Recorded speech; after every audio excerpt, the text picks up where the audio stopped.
আসসালামু আলাইকুম। সরকারের পক্ষ থেকে এবার যেমন নতুন রেকর্ড অর্থাৎ নতুন আঙ্গিকে বাংলাদেশ ডিজিটাল সার্ভে শুরু করা হয়েছে, ঠিক তেমনইভাবে এই রেকর্ডে বেশ কয়েকটি নির্দেশনা নিয়ে আসা হয়েছে। তার ভিতরে অন্যতম একটা নির্দেশনা হচ্ছে বা একটা চমক হচ্ছে, এবার পারিবারিক সম্পত্তি রেকর্ড হবে না। এমন একটা চমক দেখানোর মাধ্যমে এবার এই বিডিএস রেকর্ড শুরু করা হয়েছে। তবে যারা পারিবারিক সূত্রে জমির মালিকানা লাভ করেছে বা উত্তরাধিকার সূত্রে জমির মালিকানা লাভ করেছে, তারা একটা কৌশল অবলম্বন করার মাধ্যমেই কেবল এই উত্তরাধিকার সম্পত্তি নিজেদের নামে রেকর্ড করে নিতে পারবে। এছাড়া যতক্ষণ পর্যন্ত এই একটি কৌশল তারা অবলম্বন না করবে, তারা উত্তরাধিকার সম্পত্তি কোনোভাবে নিজেদের নামে রেকর্ড করে নিতে পারবে না। যেমন সরকারের পক্ষ থেকে ইতিমধ্যে কিন্তু এটা জানিয়ে দেওয়া হয়েছে যে নতুন এই বিডিএস রেকর্ডে যৌথ খতিয়ানের কোনো অস্তিত্ব রাখা হবে না। পূর্বে যে রেকর্ডগুলো হয়েছিল, সিএস রেকর্ড থেকে শুরু করে এসএ রেকর্ড, আরএস রেকর্ড, এমনকি বিআরএস রেকর্ড বা বিএস রেকর্ড, এছাড়া ঢাকাতে যেমন সিটি জরিপ হয়েছিল, প্রত্যেকটা জরিপেই যৌথ খতিয়ানের অস্তিত্ব ছিল বা যৌথ খতিয়ানের ভিত্তিতে রেকর্ড কার্যক্রম পরিচালনা করা হয়েছে। এখানে যৌথ খতিয়ান বলতে যেমন হয়তো এক জমির উপরে একাধিক অংশীদার রয়েছে, তাদের একই সাথে একই খতিয়ানের অন্তর্ভুক্ত করে একটি খতিয়ান প্রস্তুত করা হয়েছে বা তাদের মালিকানা সত্ত্ব প্রদান করা হয়েছে। অর্থাৎ দেখা গিয়েছে যে এক দাগে একাধিক ব্যক্তির মালিকানা সত্ত্ব প্রতিষ্ঠিত হয়েছে। তো এইভাবে মূলত যৌথ খতিয়ানের ভিত্তিতে পূর্বে রেকর্ডগুলো পরিচালিত হয়েছে এবং যৌথ খতিয়ান সৃজন হয়েছিল। যারা যৌথ খতিয়ানের ভিত্তিতে মালিকানা লাভ করে, তারা যতক্ষণ পর্যন্ত বাটোয়ারা বা বন্টনামা দলিল তৈরি না করছে, ততক্ষণ পর্যন্ত তারা এককভাবে নামজারি করে নেওয়ার সুযোগ পায় না। এরপরও দেখা যায় যে অনেক ব্যক্তি আছে, তারা জাস্ট আপোষ মীমাংসার ভিত্তিতে এ ধরনের অংশীদার ভিত্তিক যে জমিগুলো আছে সেগুলো যখন ভাগ বন্টন করে নেয়, তখন দীর্ঘদিন ওই জমি দখল বা চাষাবাদ করার প্রেক্ষিতে, এছাড়া অনেক সময় সেখানে হয়তো সে বসবাসযোগ্য কোনো বাড়ি ঘরে তৈরি করেছে। এগুলোর পরিপ্রেক্ষিতে যখন সে ওই জমির কিছু একটা জমি পরিমাণ সে বিক্রয় করে দিতে চায়, আর যে ব্যক্তি ক্রয় করে তিনি ওই জমি ক্রয় করার পর কিন্তু চিরস্থায়ীভাবে ধরে রাখতে পারে না। কেননা বাটোয়ারা ছাড়া কোনো একটা জমির উপরে কোনো একজন মালিকের একক অংশীদারিত্ব বা একক অধিকার প্রতিষ্ঠিত হয় না। আর এই কারণেই যৌথ খতিয়ানের ভিত্তিতে পূর্বে যে রেকর্ডগুলো হয়েছিল, সেই পূর্বে রেকর্ডগুলোতে যারাই মালিকানা পেয়েছিল এবং যারা এভাবে জমি বিক্রয় করেছে এবং কোনো ধরনের বন্টন বা দলিল নেই, কোনো ধরনের বাটোয়ারা দলিল ছাড়াই যারা আবার ওই জমি ক্রয় করেছে, তাদের এখনও হচ্ছে যে তারা দীর্ঘদিন অর্থাৎ 1 বছর 2 বছর নয়, 10, 15, 20 বছর পর্যন্ত জমি ভোগ দখল করেছে। তারপরে এখন তাদের জমি ছেড়ে দিতে হচ্ছে শুধুমাত্র একটাই কারণে, তাদের কাছে কোনো বন্টনামা বা বাটোয়ারা দলিল নেই। আর এই বাটোয়ারা দলিল না থাকার কারণে উত্তরাধিকার ভিত্তিক জমিতে কোনো ব্যক্তি একক আধিপত্য বা একক অধিকার প্রতিষ্ঠা করার মাধ্যমে সেই জমি চিরস্থায়ীভাবে ভোগ দখলে রাখতে পারে না।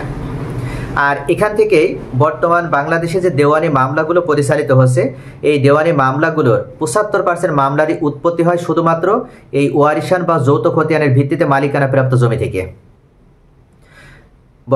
গত বছর 2025 সালের প্রথমেই সরকারের পক্ষ থেকে একটা রিপোর্ট প্রকাশ হয়েছিল যে এখন পর্যন্ত বাংলাদেশে দেওয়ানি মামলা কার্যত চলমান রয়েছে প্রায় 18.5 লক্ষ। আর এই 7-8 মাসে সেটার ব্যবধান এসে দাঁড়িয়েছে প্রায় 20 লক্ষ, আরও 50,000, অর্থাৎ 20.5 লক্ষ পর্যন্ত দেওয়ানি মামলা পরিচালিত হচ্ছে বাংলাদেশের এই বিভিন্ন জেলা জজগুলোতে বা বিভিন্ন আদালতগুলোতে। আর এটার অন্যতম কারণই হচ্ছে কিন্তু এই পারিবারিক সম্পত্তি, অর্থাৎ পারিবারিক সম্পত্তি থেকে যত ঝামেলা, যত সমস্যার উৎপত্তি হচ্ছে। সরকার ইতোমধ্যে আইন পাশ করার মাধ্যমে এটা স্পষ্ট করে জানিয়ে দিয়েছে যে কোনোভাবে এখন কোনো ব্যক্তি আর এই পারিবারিক সম্পত্তি বা যৌথ খতিয়ানের ভিত্তিতে মালিকানা প্রাপ্ত সম্পত্তি বন্টনামা বা বাটোয়ারা দলিল ছাড়া সে চাইলেই বিক্রয় করতে পারবে না। যদি বিক্রয় করেও থাকে গোপনে, তাহলে সে রেজিস্ট্রেশন করে দিতে পারবে না।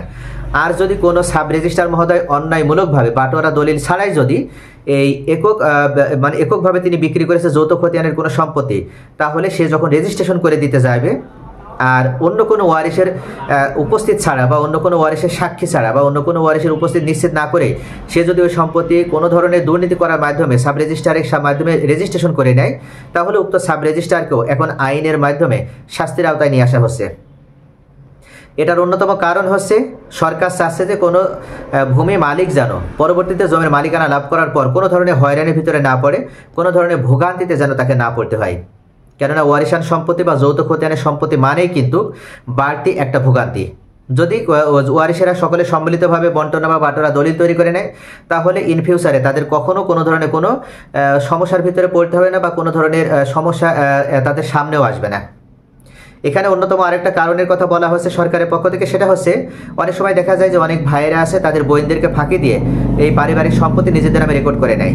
আবার এমনও হয় দেখা যায় যে বোনকে অনেক দূরে বিবাহ দিয়েছে, এই পারিবারিক সম্পত্তি তারা নিজেদের নামে রেকর্ড না করেও অন্য কোনো ভাইদের সাথে একটা কূট কৌশল অবলম্বন করার মাধ্যমে বোনকে হাইট দেখানোর প্রেক্ষিতে একটা ওয়ারিশান সনদ তৈরি করে নেয় এবং এই ওয়ারিশান সনদ প্রদর্শন করার মাধ্যমে তারা এই পারিবারিক সম্পত্তি অন্যের কাছে বিক্রয় করে দেয়। এভাবে অনেক পরিবারে এমন জুলুমের মাধ্যমে অনেক বোনদেরকে ফাঁকি দেওয়া হয়। তো এখন কোনো বোনকে যেন কোনো ভাই ফাঁকি দিতে না পারে, আবার কোনো বোনও যেন কোনো ভাইকে ফাঁকি দিতে না পারে। কারণ এমনও হয়েছে অনেক বোন আছে পৈতৃক ভিটার সম্পত্তি বা বাড়ির সম্পত্তি, সেই সম্পত্তি তার ভাইয়ের সাথে দ্বন্দ্ব থাকার কারণে বা ভাইয়ের বউয়ের সাথে দ্বন্দ্ব থাকার কারণে অনেক ক্ষেত্রে তাদের উপরে প্রতিশোধ নেওয়ার জন্য অনেক বোন আছে গোপনে এই সম্পত্তি অন্য কারো কাছে আবার বিক্রয় করে দেয়।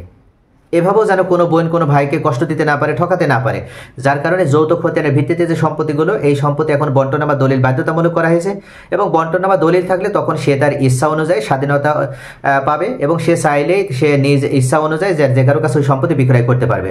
তখন কোনো ধরনের কোনো বাধা বা কোনো ধরনের কোনো অসুবিধা থাকবে না। আর যার কারণে সরকারের পক্ষ থেকে পূর্বে যে রেকর্ডগুলো হয়েছিল সেখানে যৌথ খতিয়ানের অস্তিত্ব থাকলেও নতুন এই রেকর্ডে যৌথ খতিয়ানের অস্তিত্ব একেবারে 0% নামিয়ে আনা হচ্ছে।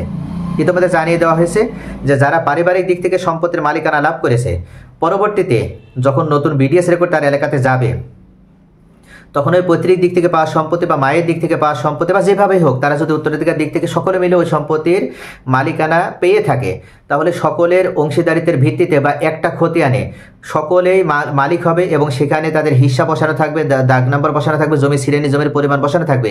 এভাবে কোনো খতিয়ান আর নতুন করে সৃজন হবে না।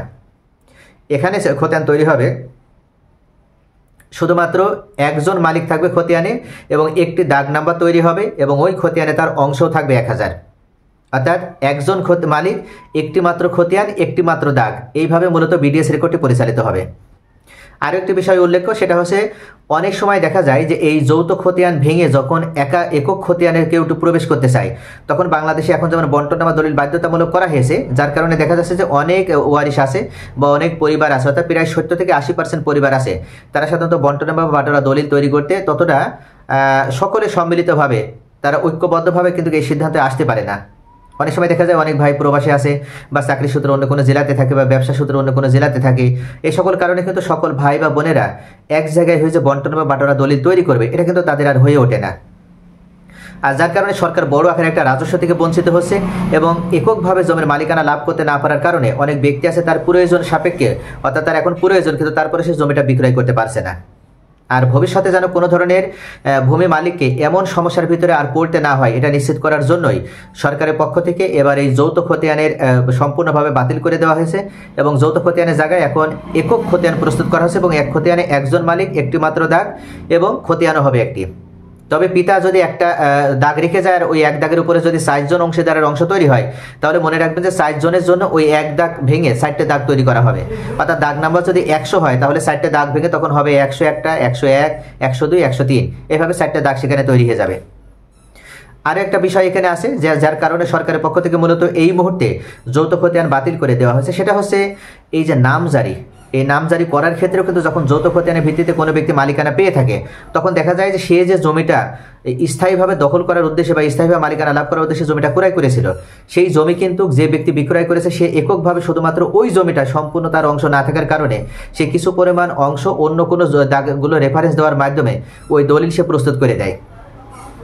এভাবে যখন দলিল প্রস্তুত হয় আর যে ব্যক্তি ক্রয় করে সে যখন নামজারির জন্য এসিরান মহোদয়ের কাছে আবেদন করে, তখন এসিরান মহোদয় অনেক ক্ষেত্রে দেখা যায় যে তার নামজারির ক্ষেত্রে সে যে দাগে দখল নিয়েছে সেই দাগে যতটুকু অংশ অনুযায়ী সে জমিটা ক্রয় করে শুধু ততটুকু তার নামজারি প্রদান করে, কিন্তু আরও অন্যান্য দাগগুলো যে রেফারেন্সগুলো দেওয়া হয়েছে সেই দাগগুলো উল্লেখ করে তখন তাকে নামজারি প্রদান করা হয়, যদিও সে ওই দাগে বসবাস করছে। কিন্তু পরবর্তীতে যখন রেকর্ড আসবে তখন সে যদি মনে করে যে আমি এই দাগের যে জমিটা দখলে রেখেছি সম্পূর্ণ দখলকৃত জমি আমি নিজের নামে রেকর্ড করে নেব, তাহলে রেকর্ড কারিগর কিন্তু কোনোভাবেই ওই জমিটা তার নামে রেকর্ড করে দেবে না। এখানে আগে থেকে বলে রাখা হয়েছে বা সরকারের পক্ষ থেকে এটা জানানো হয়েছে যে পারিবারিক সম্পত্তিতে এবার যখন রেকর্ড হবে তখন যারা পারিবারিক সম্পত্তি ক্রয় করেছে সেই জায়গায় যার থেকে জমিটা ক্রয় করেছে এবং যে দাগ সে দখল করছে ওই দাগের ভিতরে দলিল অনুযায়ী যতটুকু তার প্রাপ্য ঠিক ততটুকুই তার নামে রেকর্ড হবে। এক কথায় তার নামজারি খতিয়ান দেখা হবে যদি তার ক্রয়কৃত সম্পত্তি হয়, আর নামজারি খতিয়ানে যে দাগগুলো রেফারেন্স দেওয়া আছে সেই দাগে তার যতটুকু অংশ সে ক্রয় করেছে সেই অংশ অনুযায়ী তার নামে রেকর্ড করা হবে এবং অন্যান্য ওয়ারিসদের সাথে তার যদি ভালো আন্ডারস্ট্যান্ডিং থাকে, ভালো গুড রিলেশন থাকে, সেক্ষেত্রে অন্য ওয়ারিসেরা যদি এমন কোনো বাধা প্রদান না করে বা ওখান থেকে তাকে যদি চলে যেতে বাধ্য না করে, তাহলে কোনো অসুবিধা নেই, সে স্থায়ীভাবে ভোগ দখল করতে পারবে, জমিটা দখলে রাখতে পারবে। কিন্তু রেকর্ড কিন্তু করা হবে দলিল অনুযায়ী, খতিয়ান অনুযায়ী। তাহলে প্রিয় ভিউয়ার্স, আশা করি বুঝতে পারছেন সরকার মূলত আন্তরিকতার সাথে এই দেওয়ানি যে মামলাগুলো রয়েছে, দেওয়ানি মামলার পরিমাণ একেবারে সম্পূর্ণভাবে 0% নামিয়ে আনার জন্য এবং রেকর্ড সংক্রান্ত বা খতিয়ান সংক্রান্ত কোনো মামলার অস্তিত্ব যেন বাংলাদেশে আর না থাকে, এটা নিশ্চিত করার জন্যই মূলত এবার পারিবারিক সম্পত্তি রেকর্ড করা হবে না এবং পারিবারিক সম্পত্তির জায়গায় এক খতিয়ান, একজন মালিক এবং একটি মাত্র দাগ, এই স্লোগানকে সামনে রেখে রেকর্ড পরিচালিত হচ্ছে।